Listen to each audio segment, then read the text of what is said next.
حضرت سیدنا آدم علیہ الصلاۃ والسلام کو اللہ تعالیٰ نے پیدا فرمایا اور آپ کو علم عطا فرمایا۔ علم کی وجہ سے آپ کو فضیلت بخشی، پھر فرشتوں نے آپ کو سجدہ کیا اور یہ سجدہ تعظیم کے لیے تھا، اور اب سجدہ تعظیمی جائز نہیں ہے، پہلے جائز تھا۔ کسی بھی غیر اللہ کے لیے، اللہ کے سوا اور کسی کے لیے بھی سجدہ جائز نہیں ہے، چاہے وہ عبادت کے لیے ہو چاہے تعظیم کے لیے، سجدہ صرف اللہ تعالیٰ کی ذات کو ہوگا بس۔ حضرت آدم علیہ الصلاۃ والتسلیم کو اللہ تعالیٰ نے فرمایا آپ اور آپ کی زوجہ آپ جنت میں رہیں اور آپ درخت کے قریب نہ جائیں، تو شیطان نے انہیں لغزش میں مبتلا کر دیا۔ فَأَزَلَّهُمَ الشَّيْطَانُ، اور یہاں ہم نے بات کی تھی، میں باتیں ریپیٹ کر رہا ہوں کیونکہ بڑی اہم باتیں ہیں۔ میں نے عرض کیا تھا کہ آدم علیہ الصلاۃ والتسلیم کے متعلق یہاں جو ذکر ہے وہاں فَأَزَلَّهُمَ الشَّيْطَانُ، شیطان نے ان دونوں کو لغزش میں مبتلا کیا۔ اب لغزش کو گناہ کہنا یہ بہت بڑی جرت ہے۔ قرآن نے لغزش کہا تو ہم لغزش ہی کہیں گے۔ اس لیے سیدنا آدم علیہ الصلاۃ والتسلیم کے متعلق یہ گمان کرنا کہ انہوں نے گناہ کیا تھا یہ درست نہیں، کیونکہ تمام انبیاء گناہوں سے معصوم ہیں، پاک ہیں۔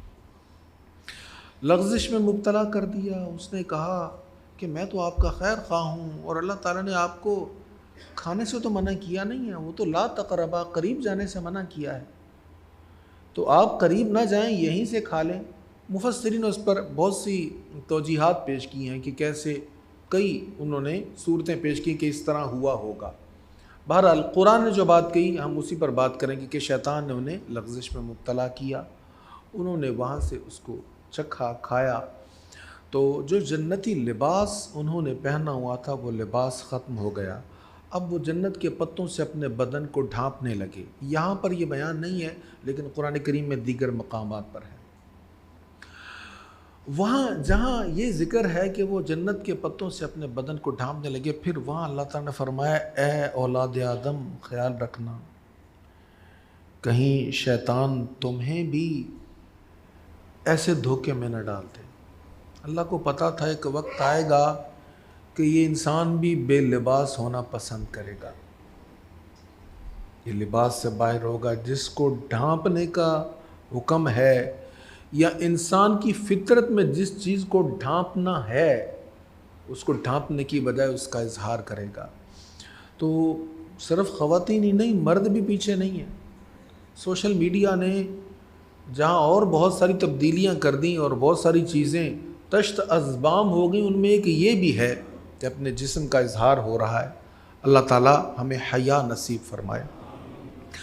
اچھا، اب آدم علیہ الصلاۃ والسلام اور جناب حوا یہ زمین پر تشریف لے آئے۔ اس پر مفسرین نے مختلف مقامات کو بیان فرمائے، سرندیپ یا جدہ وغیرہ اور بھی مقامات کا ذکر کیا ہے۔ بہرحال جہاں بھی تشریف لائے زمین پر آ گئے۔ اب لغزش تو ہوئی تھی، لغزش تو ہوئی تھی، اس لیے اس لغزش پر جناب آدم علیہ السلام اللہ تعالیٰ کی بارگاہ میں دعا مانگتے ہیں، گریہ زاری کرتے ہیں، روتے ہیں۔ مفسرین نے لکھا ہے کہ طویل عرصہ وہ روتے رہے، پھر ایک دن اللہ کا کرم ہوا، اللہ نے کچھ کلمات کا القاء ان کی طرف کر دیا، ان کے دل میں کوئی بات ڈال دی، کچھ کلمات ڈال دیے۔ وہاں سے آج کا ہمارا سبق شروع ہوا۔ فَتَلَقَّى آدَمُ مِن رَبِّهِ کلمات، پھر آدم نے اپنے رب سے چند کلمات سیکھ لیے تو اللہ نے ان کی توبہ قبول فرمائی، بے شک وہی بہت توبہ قبول فرمانے والا، بے حد رحم فرمانے والا ہے۔ اب وہ کلمات کیا ہیں؟ مفسرین کی اس پر اتفاق ہے کہ اس سے مراد تھی یہ آیت ربنا ظلمنا انفسنا وان لم تغفر لنا وترحمنا لنکونن من الخاسرین۔ یہ جناب آدم علیہ السلام کی دعا ہے اور یہ ہماری بھی دعا میں شامل ہونا چاہیے۔ ربنا ظلمنا انفسنا، اے ہمارے رب بے شک ہم نے اپنی جانوں پر ظلم کیا. تو ہم کرتے نہیں ہیں دن رات. اپنی جان پر سب سے بڑا ظلم تو یہ ہوتا ہے نا کہ اللہ کی نافرمانی، یہ سب سے بڑا ظلم ہے. ہم نے اپنی جانوں پر ظلم کیا. وَتَرْحَمْنَا، اگر تو رحم نہ فرمائے، لَنَكُونَنَّ مِنَ الْخَاسِرِينَ، ہم ضرور خسارہ پانے والوں میں ہو جائیں گے. تو جس کو اللہ تعالیٰ معاف نہ فرمائے تو سب سے بڑا خسارہ اٹھانے والا وہی ہے. اس کی تو زندگی ہی برباد ہو گئی نا، اس کی تو متاع جان ہی ضائع ہو گئی. تو یہ ہمیں بھی اپنی دعاؤں میں اس کو پڑھتے رہنا چاہیے. ربنا ظلمنا انفسنا وان لم تغفر لنا وترحمنا لنکونن من الخاسرین. تو یہ دعا، یہ کلمات اللہ نے آپ کو عطا فرمائے، تو انہوں نے یہ دعا مانگی اللہ کریم کی بارگاہ میں. اور مفسرین کا ایک بہت بڑا طبقہ ہے، آپ اس کے لیے لفظ جمہور کہہ سکتے ہیں، یعنی اکثریت مفسرین کی. وہ کہتے ہیں کہ یہ صرف یہ دعا ہی نہیں تھی، وہ کچھ اور بھی تھا. یہاں تک کہ ابن تیمیہ نے بھی اس کو لکھا ہے. اس حدیث کو انہوں نے بھی کوٹ کیا جو میں ابھی آپ کو سنانے لگا ہوں، کہ اس دعا کے علاوہ کچھ اور بھی تھا. وہ کیا تھا؟ وہ حدیث سنیے. جب حضرت آدم علیہ السلام سے لغزش سرزد ہوئی تو انہوں نے سر اٹھا کر عرش کی طرف دیکھا اور عرض کیا، میں محمد کے وسیلہ سے سوال کرتا ہوں، اے اللہ میری مغفرت فرما. محمد کے وسیلہ سے عرض کرتا ہوں، اے اللہ میری مغفرت فرما. اللہ تعالیٰ نے ان کی طرف وحی فرمائی اور کہا محمد کون؟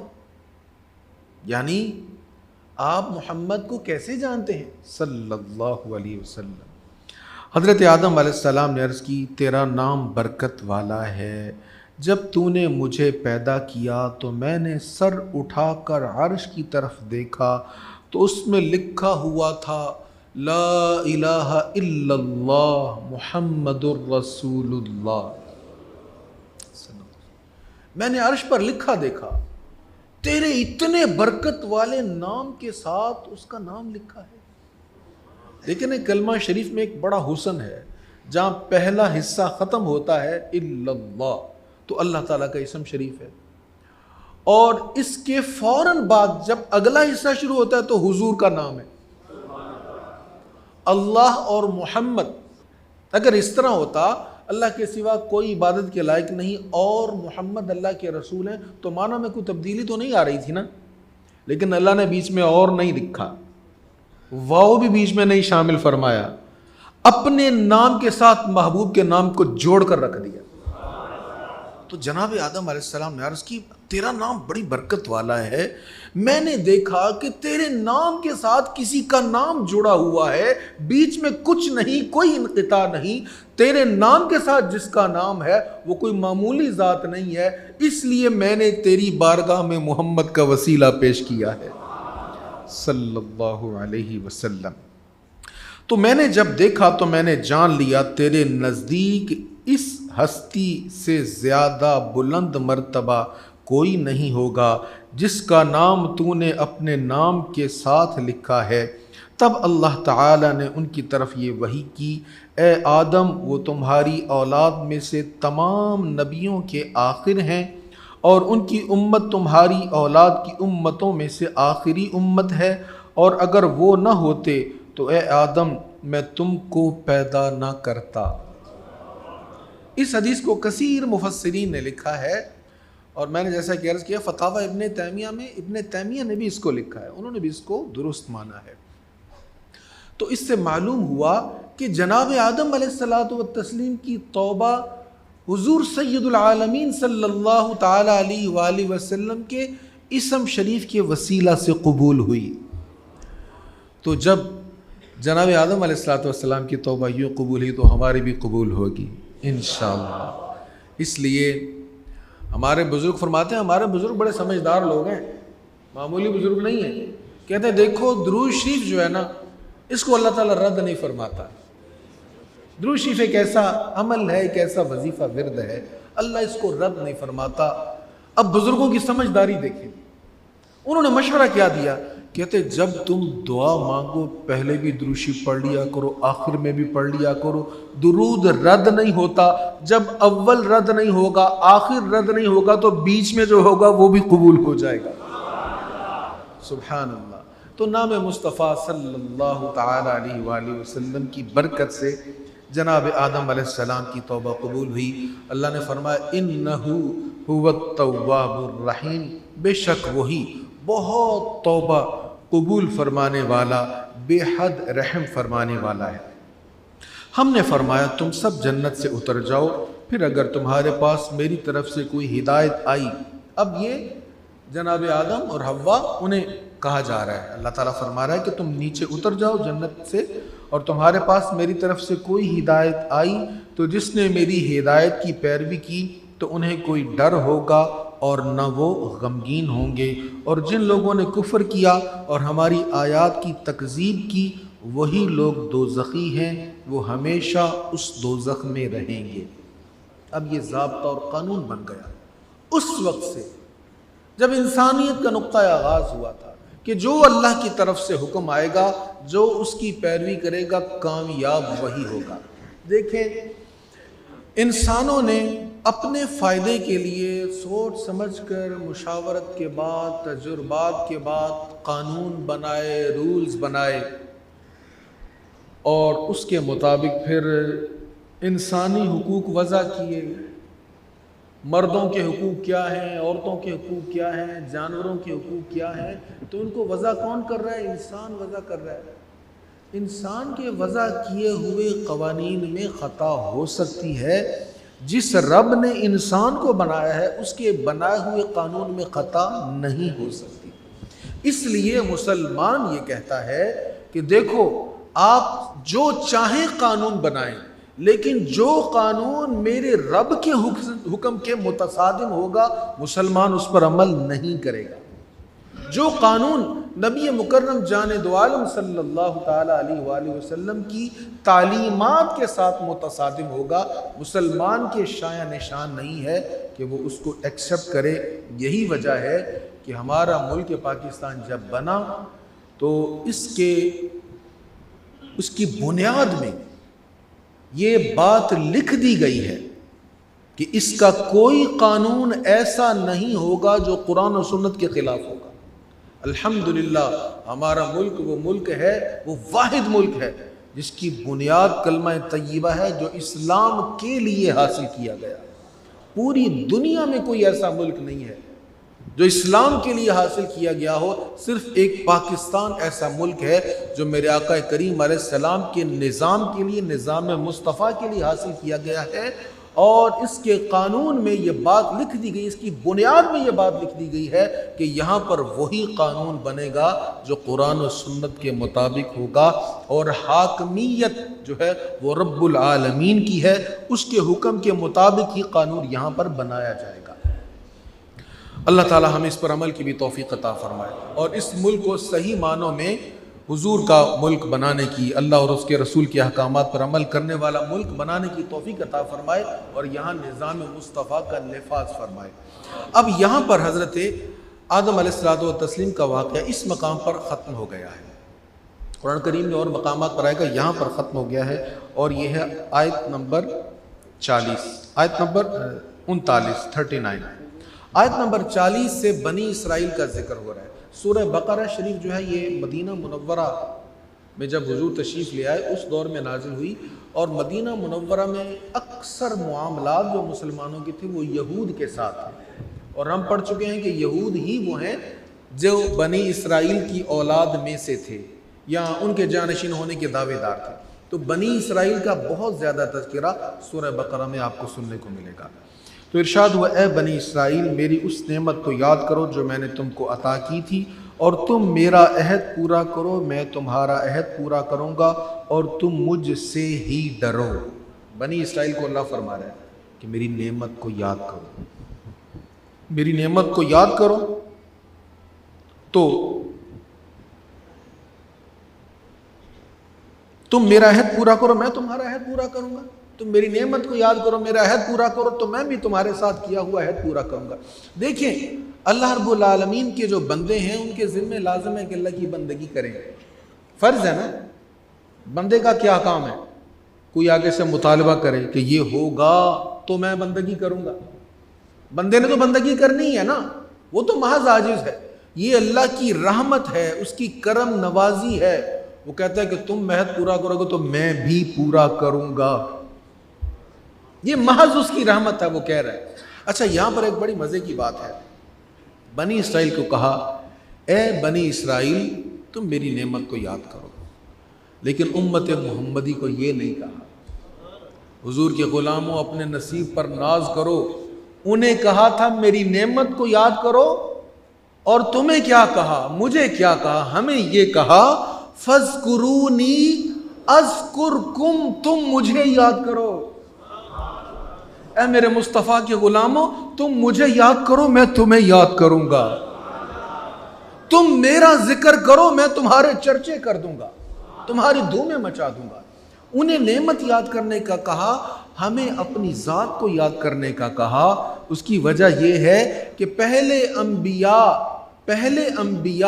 اللہ کی صفات کا مظہر تھے، اور ہمارے نبی علیہ السلام اللہ کی ذات کے مظہر ہیں، وہ اللہ کی ذات کے مظہر ہیں، اس لیے ہمیں کہا گیا کہ تم مجھے یاد کرو، میں تمہارے چرچے کروں گا۔ تو یہاں پر بنی اسرائیل سے فرمایا گیا میری نعمت کو یاد کرو اور عہد کو پورا کرو، اور مجھ ہی سے ڈرو، مجھ ہی سے ڈرو۔ ہر کسی کو یہی حکم اللہ کا ہے کہ مجھ سے ڈرو، یعنی اللہ تعالیٰ کے ڈر کو اگنور کرتے ہوئے کسی اور کا ڈر مسلط ہو جائے اور اللہ کے حکم کی نافرمانی ہو جائے، یہ نہیں ہونا چاہیے۔ پھر آگے ارشاد ہے اور اس قرآن پر ایمان لاؤ جو اس کتاب کی تصدیق کرنے والا ہے جو تمہارے پاس ہے، اور تم سب سے پہلے اس کے منکر نہ بنو، اور تھوڑی قیمت کے بدلہ میں میری آیتوں کو فروخت نہ کرو، اور مجھ ہی سے ڈرو۔ تو انہیں حکم دیا گیا کہ تمہارے پاس جو تورات ہے، قرآن تو اس کی تصدیق کر رہا ہے، تو تمہیں بھی چاہیے کہ قرآن کریم کو تسلیم کر رہے ہیں، اور تمہاری کتاب میں قرآن کریم کے متعلق نشانیاں موجود ہیں، نبی آخر الزمان کے بارے میں نشانیاں موجود ہیں، تو تم اس کو مانو، اس کا انکار کرنے والوں میں پہل تم نہ کرو۔ تم تو اہل کتاب ہو، تم تو سمجھ رہے ہو، تمہیں پتہ ہے یہ واقعی سچی کتاب ہے، تو تمہیں اس کو ماننا چاہیے، اور میری آیتوں کے بدلے میں تھوڑی سی قیمت نہ لو۔ یہاں سے کچھ لوگوں کو غلط فہمی ہو گئی اور انہوں نے سمجھ لیا وَلَا تَشْتَرُوا بِآيَاتِي ثَمَنًا قَلِيلًا کہ میری آیتوں کے بدلے میں معمولی قیمت نہ لو۔ یہ سمجھ لیا گیا کہ قرآن کریم پڑھانے کی اجرت نہیں لینی چاہیے، ایسا نہیں ہے، یہاں پر یہ نہیں بیان ہو رہا۔ یا یہ کہنا کہ جو قرآن پڑھانے کی اجرت لیتا ہے وہ تو یہودیوں والا کام ہے، وہ بھی آیتوں کو بیچا کرتے تھے تو یہ بھی آیتوں کو بیچا جا رہا ہے۔ یہ سمجھیں کہ یہاں پر جو بیان ہوا نا کہ تم آیتوں کو بیچ رہے ہو، ان کا آیتوں کو بیچنا یہ تھا کہ وہ کتاب کے احکام کو دنیا کے تھوڑے سے فائدے کی خاطر تبدیل کر دیتے تھے۔ کتاب میں نبی آخر الزمان صلی اللہ علیہ وسلم کی جو شان تھی، جو حضور کا تذکرہ تھا، جو حضور کی نشانیاں تھیں، ان میں رد و بدل کرتے تھے۔ یا زنا کا معاملہ ہوا، اب کسی کو سزا دینے کا معاملہ آیا، اگر وہ غریب ہے تو پھر تو اس پر حکم لگا دیا کتاب کا، لیکن اگر وہ امیر ہے اور اس کو بچانا ہے تو پھر کتاب کا حکم وہاں سے تبدیل کر کے اس سے پیسہ لیا جائے گا، یعنی پیسہ لے کر فتویٰ بیچا جائے گا۔ تو یہ کام وہ کرتے تھے، اس کی مذمت ہے۔ یہ کوئی آج بھی کرے تو وہ غلط ہے، لیکن اگر کوئی تعلیم قرآن دے رہا ہے اور اس پر وہ اجرت لینا چاہے تو یہ اس میں کوئی حرج نہیں ہے۔ صحیح بخاری کی حدیث ہے، نبی رحمت صلی اللہ تعالی علیہ وآلہ وسلم نے فرمایا تم جن چیزوں پر اجرت دیتے ہو ان میں سب سے زیادہ اس کی مستحق قرآن کریم ہے، کتاب اللہ ہے، کہ اس کے پڑھانے والے کو اچھی اجرت دی جائے۔ آپ یہاں پر فیصل آباد میں ہمارے تاجر برادری زیادہ ہے، کاروباری لوگ جانتے ہیں کہ جس چیز پر خرچ کیا جائے وہی چیز پروموٹ ہوتی ہے۔ جس چیز پر خرچ کریں گے آپ وہی پروموٹ ہوگی، جس کی آپ اچھی فیس دیں گے اس میں آپ کو اچھے اساتذہ میسر آئیں گے، اور جس میں آپ سمجھیں گے کہ یہ مفت میں ہی کام چل جانا چاہیے، پھر آپ کو اچھے 7,000 بھی میسر نہیں آئیں گے۔ بس ایک چھوٹی سی بات عرض کرتا ہوں، ایک نشست تھی، وہاں پر مجھے کسی نے کہا کہ جی اچھے خطباء، اچھے علماء ناپید ہو رہے ہیں۔ میں نے کہا اس کا مطلب یہ نہیں ہے کہ دین سے دوری ہو رہی ہے، اس کا مطلب یہ ہے کہ ہم علم دوست نہیں ہیں۔ نعت خواں تو ناپید نہیں ہو رہے نا، نعت خواں تو بڑھ رہے ہیں۔ میں الحمدللہ خود نعت خواں ہوں، میرے والد بھی نعت خواں تھے، میرے بچے بھی نعت خواں ہیں، اور ہماری نسل انشاءاللہ نعت خواں ہوگی۔ نعت خوانی کی مخالفت نہیں ہے، لیکن نعت خوانی کا جو ماحول ہم نے بنا دیا ہے، کبھی 1,00,000 روپے آپ اکاؤنٹ میں لگائیں گے تو پھر وہ بلبل پاکستان تشریف لائیں گے، اور 1 گھنٹہ وہ پڑھ کر پھر آگے دوسری جگہ پر تشریف لے جائیں گے۔ تو جب ایک رات میں 1 گھنٹہ پڑھنے پر آپ ایک نعت خواں کو 1,00,000 روپیہ دیں گے، اور سوچیں وہ 1,00,000 روپیہ شاید پورے سال میں بھی شہر کے سب سے بڑے شیخ الحدیث کو میسر نہ آتا ہو، تو شیخ الحدیث کہاں سے پیدا ہوں گے؟ قرآن پڑھانے والے کہاں سے پیدا ہوں گے؟ اس لیے یہ معنی غلط سمجھ لیا گیا ہے۔ اللہ تعالی ہمیں صحیح فہم نصیب فرمائے، قرآن کریم کی محبت نصیب فرمائے۔ وآخر دعوایا ان الحمد للہ رب العالمین۔